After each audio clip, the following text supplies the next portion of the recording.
remaja perempuan yang diteliti oleh Rizky Aziza, Revina Sinta Ananda, dan Andita Rizkova-Rizkiana dan dipublikasikan pada 4 Juli 2023. Nah, sebelumnya, perkenalkan, nama saya Syakira Raifa. Perkenalkan, nama saya Sabani Kasmali. Saya Hafsa Zakira. Saya Arzina Safira. Saya Devita Felicia Yudia. Saya Muhammad Dafa Lazra. Saya Dimas Pratama Supriyatna. Nah, pembahasan pertama di karya ilmiah ini yaitu secara abstrak. Secara abstrak, karya ilmiah ini meliputi tentang yang pertama yaitu perkembangan di era globalisasi yang berkembang begitu pesat. Nah, yang kedua yaitu perkembangan media sosial yang memiliki fitur dan keunggulannya masing-masing. Dan yang ketiga yaitu yang terakhir yaitu ketertarikan remaja perempuan terhadap aplikasi TikTok. Nah, dalam aplikasi TikTok ini mereka sangat tertarik dalam berbagai hal melalui aplikasi tersebut. Yang kedua yaitu ada pendahuluan. Nah, menurut WHO pada tahun 2018, usia 10-19 tahun ini merupakan usia remaja dan merupakan kelompok dari penduduk Indonesia yang hampir 20% dari jumlah penduduknya. Nah, menurut dari Menteri Kesehatan, masa remaja ini melibatkan proses yang dinamakan sebagai masa pubertas. Nah, pada tahap ini terjadi pertumbuhan fisik yang disertai dengan perkembangan mental dan tumbuh kembang reproduksi yang mengatur seksualitas. Nah, selain itu, masa remaja juga melibatkan proses pengenalan diri dan kegagalan sering terjadi pada masa remaja yang menyebabkan masa remaja ini sering mendapatkan masalah. Nah, masa remaja bisa dianggap sebagai masa transisi karena adanya perubahan tapi dari satu tahap ke tahap selanjutnya namun tidak secara signifikan. Nah, remaja atau generasi muda adalah penerus bangsa yang akan membentuk masa depan dan kehidupan. Jika generasi ini mengalami kerusakan, maka otomatis bangsa ini juga akan mengalami kerusakan. Nah, untuk mewujudkan aspirasi kehidupan berbangsa dan bernegara, penting untuk mencetak generasi yang berkualitas sesuai harapan dan bangsa. Nah, perkembangan sosial dan kepribadian masa remaja akan mempengaruhi cara mereka merespon pengetahuan dan pengalaman yang mereka hadapi.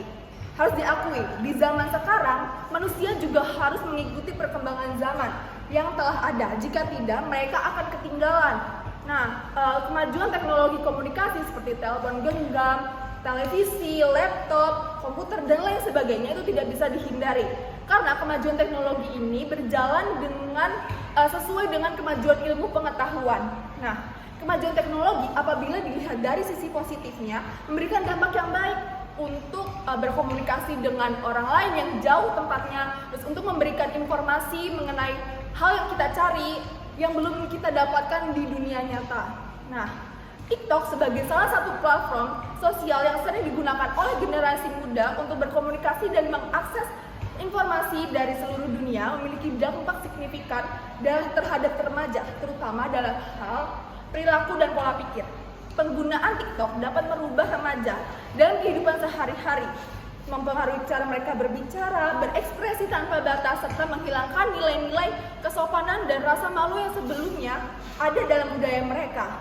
Selain itu, TikTok juga mendorong remaja untuk aktif membagikan kehidupan sehari-hari mereka melalui platform tersebut. Padahal belum tentu benar, sehingga karakter tersebut menjadi kurang karena kejujuran mereka. Karena apa yang mereka tampilkan di media sosial ini seringkali berbeda dengan kehidupan nyatanya. Nah, meskipun demikian, TikTok juga memiliki sisi positif, yaitu untuk memberikan edukasi kepada kita semua. Nah, khususnya pada remaja perempuan, sebagai penikmat maupun pengguna dari aplikasi TikTok dan konten-konten yang dilihat tersebut, remaja perempuan seringkali terpengaruh dengan konten kreator atau influencer yang mempromosikan suatu barang. Kemudian muncul rasa keinginan untuk membelinya sehingga meniru atau mengikuti dan bahkan mereka belum mengetahui apa dampaknya. Nah, oleh karena itu pentingnya pengawasan orang tua terhadap anaknya dalam penggunaan media sosial seperti TikTok. Namun pengaruh gaya kehidupan remaja perempuan tidak hanya berdampak buruk saja. Banyak hal positif dan manfaat yang didapat dari TikTok. baik edukasi, terus tutorial maupun kajian. Oke, selanjutnya ada metode penelitian. Metode merujuk pada sebuah pendekatan atau langkah-langkah yang digunakan untuk mencapai tujuan tertentu. Dalam penelitian ini digunakan metode kualitatif yang merupakan pendekatan yang lebih condong pada analisis dan deskripsi. Terdapat beberapa metode kualitatif, yaitu metode kualitatif studi dokumentasi teks atau dokumen studi.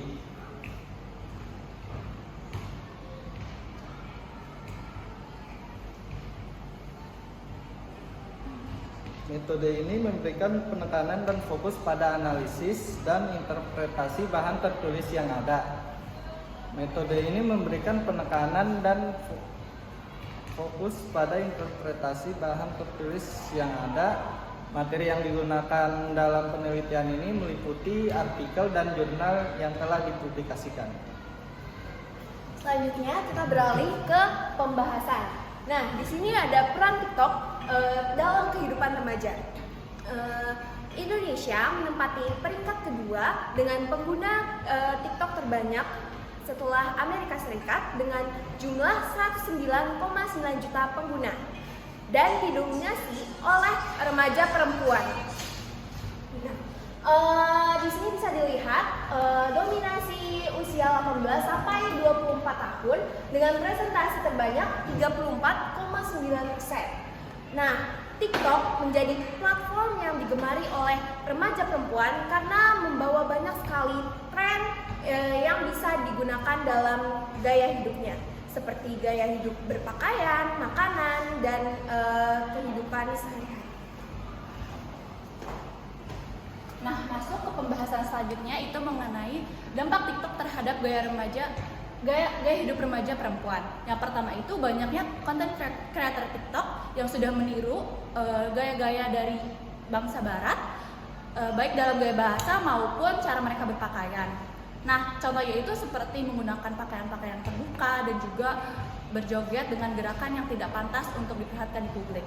Nah, hal tersebut juga berdampak atau berefek kepada banyak orang yang mengikuti tren tersebut hanya agar ingin untuk mendapatkan pengakuan sosial dari publik. Nah, selanjutnya itu apa yang sudah dikatakan Devita tadi di pendahuluan, remaja perempuan saat ini itu menjadi lebih impulsif akibat racun-racun dari TikTok. Selanjutnya itu penggunaan kata-kata baru atau bahasa-bahasa baru yang sering dipakai oleh remaja-remaja saat ini dalam berkomunikasi. Selanjutnya juga TikTok juga memengaruhi budaya. Contohnya seperti remaja-remaja perempuan yang sudah mengikuti tren seperti memirangkan rambutnya, mengikuti warna rambut asli dari orang-orang barat. Namun selain itu juga ada pula dampak positif dari penggunaan aplikasi TikTok bagi remaja perempuan khususnya, di mana kebiasaan baik tersebut adalah dengan mengikuti tren memasak makanan-makanan yang sehat dan juga mengeksplorasi hobi-hobi baru mereka. Lalu ada kesimpulan, 55% pengguna TikTok adalah perempuan. Hal ini menunjukkan perempuan lebih aktif dalam penggunaan aplikasi TikTok dikarenakan banyaknya tren yang lebih condong mengarah gaya hidup ke perempuan. Hal ini berdampak pada perubahan sosial bagi remaja perempuan yang kecanduan bermain TikTok. Perubahan perilaku pada remaja perempuan banyak disebabkan oleh faktor dari luar yang dijadikan contoh kemudian diterapkan dalam kesehariannya. Sehingga secara tidak langsung hal ini telah merubah gaya komunikasi dan berinteraksi. Kemudian selanjutnya adalah dampak TikTok bagi remaja perempuan. Yang pertama adalah konten kreator TikTok yang meniru gaya orang barat, mulai dari berpakaian dan juga gaya bicaranya. Misalnya nih, OOTD atau Outfit of the Day. Terus habis itu ada konten Get Ready With Me yang disingkat menjadi GRWM. Dan kemudian yang kedua adalah remaja perempuan lebih memilih untuk berbelanja di TikTok Shop. Seperti yang kita tahu sekarang TikTok itu bukan cuma sebagai media sosial aja, tapi di sana kita juga bisa berbelanja secara online. Nah, ini bisa menghasilkan perilaku konsumtif dan juga impulsif karena banyak konten kreator juga yang men-stitch videonya dengan link pembelanjaan. biar konten dia itu tuh juga kayak dapat endorsan. Terus habis itu jadinya remaja-remaja perempuan tertarik nih untuk membeli karena emang faktornya tuh berbelanja secara online ada diskon dan juga lebih efisien dan juga kadang tuh udah dapat approve dari orang-orang kayak konten kreator. Terus habis itu yang ketiga adalah ketika melihat seseorang yang cantik, remaja perempuan itu terobsesi untuk menjadi cantik dengan menggunakan berbagai cara, misalnya dengan menggunakan skincare. Jadinya dia tuh terobsesi untuk kayak, wah aku harus cantik seperti dia nih. Nah, kita lanjut kepada poin selanjutnya, yaitu yang keempat. Nah, yang keempat ini adalah tren glow up pada aplikasi TikTok yang memberikan pandangan kepada wanita untuk berperilaku dan juga berpakaian sesuai dengan standar TikTok. Jadinya perempuan juga mengikuti kayak apa yang lagi tren di TikTok tersebut. Terus habis itu hal itu tuh juga bisa menimbulkan dampak yang negatif loh teman-teman, karena bisa mengakibatkan insecure karena mungkin ada standar baru dari TikTok seperti yang kita ketahui sekarang adalah standar Parker bottom gitu. Jadi kalau misalnya berbicara itu yang kelihatan di bawah. Nah selama ini kan kita nggak tahu ya ada standar kayak gitu, tapi mungkin dipopulerkan melalui TikTok. Dan yang terakhir adalah tidak hanya merubah gaya berkomunikasi secara barat, tapi juga gaya berbicara bahasa Indonesianya berubah menjadi kayak yang berbeda gitu loh. Misalnya semangat menjadi cemungut, terus habis itu misalnya apalagi ya, pokoknya banyak deh yang kalau misalnya teman-teman nonton TikTok pasti tahu lah ya. Nah itu dia, ada lagi next slide-nya adalah contoh dari apa yang lagi tren di TikTok. Waduh, gak ada gambarnya ya? Sebentar ya, aku coba lihat dari HP. Wait. Nah, contohnya adalah ini ya teman-teman. Kelihatan nggak? Nah, ada kebaya Korean style. Nah, ini sebenarnya banyak diprotes oleh beberapa kalangan karena TikTok kan mempopulerkan kebaya Korean style. Padahal jelas-jelas kebaya adalah kebudayaan milik Indonesia. Kalau misalnya dikasih unsur-unsur Korea biar kayak terkenal, itu justru merusak kebudayaan kita sendiri. Dan habis itu yang kedua adalah contoh tren yang ada di TikTok, misalnya diet sebagai apa. Nah ini biasanya tren kayak selebgram ini tuh bakal mencontoh artis-artis K-pop yang seperti kita tahu menggunakan diet-diet yang berbahaya. Tapi kadang tuh kayak berbeda-beda kan setiap artis tuh gimana dietnya. Misalnya hari ini tuh diet sebagai Ayu, terus habis itu hari keduanya tuh diet sebagai Jennie Blackpink. Nah itu dia contoh-contoh dari apa yang lagi tren di TikTok dan juga diikuti oleh remaja perempuan.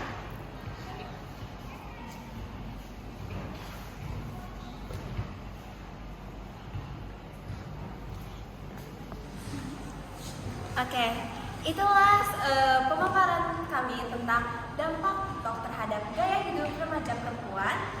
Sekian